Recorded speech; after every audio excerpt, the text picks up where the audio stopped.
In this video, we will see how to download and install PostgreSQL database on Windows 11. So let's start. Just type here PostgreSQL. You can see the official website. Open it, and here you can see a download button, or you can download from here as well. So just click on download, and here we have multiple options like multiple operating system you can download for Linux, Mac, Windows, and other also. So I am downloading it for Windows now. So click on Windows, and here you can see download the installer. Click on it, and here we have multiple versions of the PostgreSQL database. 17.5 is the latest, and these are the previous version. So I am going with 17.5 only, and here I am going to download it for Windows 64-bit version. Just click on it, and it will automatically start downloading. See, it will take few minutes, and we will wait for the completion. So now download is completed. Let's open it, and we can minimize this browser. So this is our setup wizard. Okay, just let me click open next, and here this is the installation directory where it is getting installed. C program files PostgreSQL 17. Okay, you can also change it, but I am keeping it default. Click on next. Here we have to select the components, like what you want to install or what you don't want to install. So I will keep it default, but in case you don't want to install this stack builder, you can also uncheck this. Whatever you don't want, you can uncheck that. Stack builder may be used to download and install additional tools, driver, and application to complement your PostgreSQL install. So it is not necessary, but these three are mandatory. Okay, so you can uncheck it, but I am keeping it default. Okay. Next, here is a location where a data will be stored after installation. Whenever we work with the database, this is the location where data is a folder in that our data will be stored. And you can also change this, right? So I'm keeping it default. Next, and here it is asking for the password. So any password you can set. Okay. Next, this is the default port number 5432.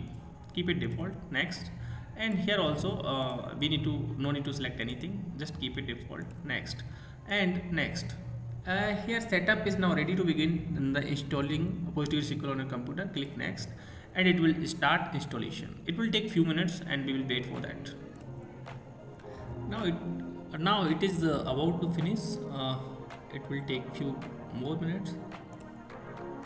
Now it is completed. So we can just uncheck this and finish.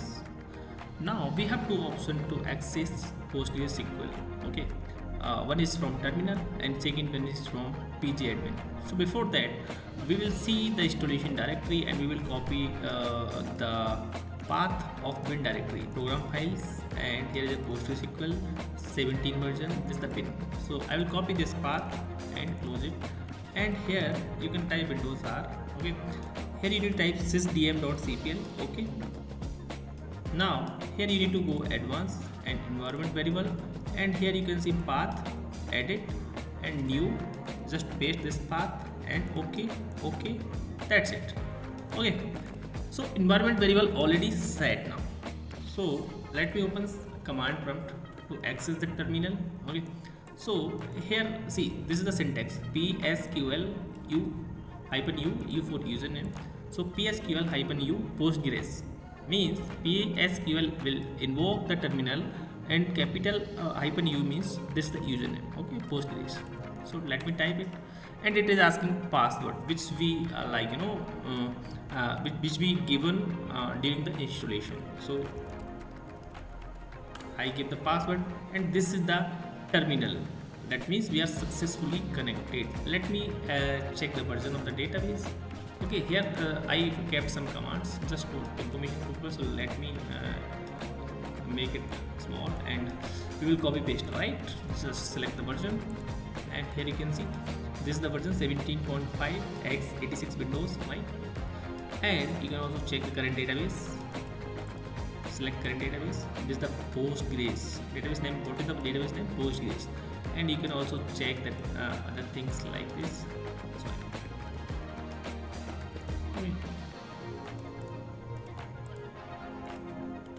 See, this is the port number 5432, right? So this is the one way to access. Now second way is let me tell you, pg admin, search from here pg admin, right? Click on it, it will open.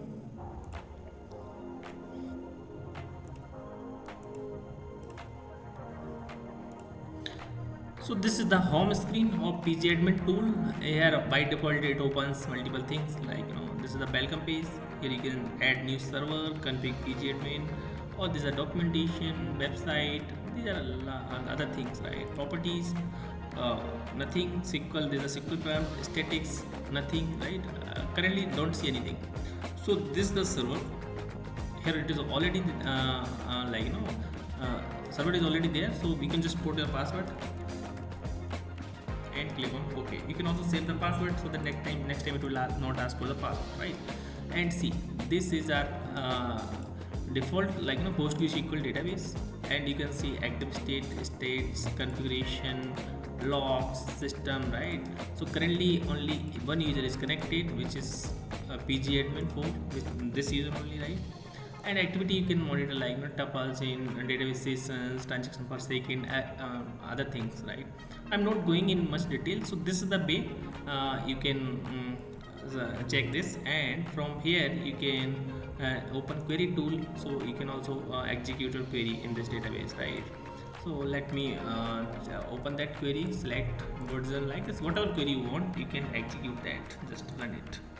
Here you can see this port number, right? So this is the way you can download and install PostgreSQL, and you can also access via terminal and pg admin.